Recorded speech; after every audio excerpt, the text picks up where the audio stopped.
China has a huge beauty market. It's actually the fourth largest in the world, and a lot of multinational foreign companies want to get a piece of that market, and a lot of them already sell products there. The thing that you may not know is that while in the West, a lot of us are very against animal testing. In Europe, they've actually banned animal testing as they have in India. In the US, it's not banned, but a lot of people will choose products that aren't tested on animals. But in China, the law there actually requires cosmetics companies to carry out tests on animals before their products can be sold there. So this creates a huge dilemma for companies like L'Oreal who want to get a share of that market, because on the one hand, they have to comply with European laws that say you can't test on animals, but on the other, when they want to go to China, they need to test their products on animals. So do they then have two lines of products, where one's for China, one's for the overseas market? But the thing is, if they do testing on animals in China, which they do because they have to, what about the consumers that they have who are very against it? I do like to buy products that aren't tested on animals, and I respect the company for not doing it.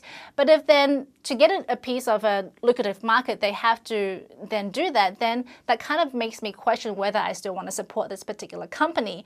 Now, there are companies like Lush and also the Body Shop who have stood very firmly with their mission to not test on animals, and that's why these two particular companies have chosen not to enter China to uphold that particular moral standard. So you may be wondering why Chinese regulators require cosmetics companies to test on animals. Well, that's because in the West, there are several methods that they can use which don't require testing on animals. They can use like synthetic skin and other methods, but those methods aren't really recognized in China. So the government there still requires companies to test products, like do skin patch tests or eye drop tests to make sure there's no irritation. But the thing is, what they have to do is they usually test them on like rabbits or mice, lab rats.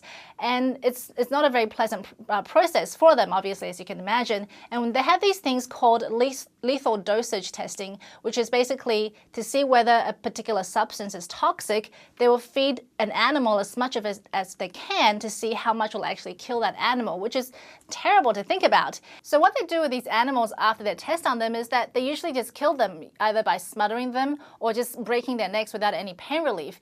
And the good thing is, though, that there is now more awareness in China about animal testing free. Earlier this year, there was an initiative to basically let people know about what the alternative is to testing these products, so that Chinese consumers can be educated about what actually goes on in animal testing, and that they can then maybe pressure the government to change some of these standards. They're also working with Chinese regulators to try out these other methods that don't require animal testing, so that products can be made without any cruelty to animals. So what did you guys think? Did you know that China actually required cosmetics companies to do testing on animals before allowing their products to go there?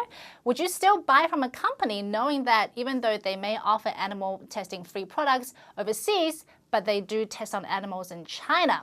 Let us know your thoughts in the comment section below, and thanks for watching.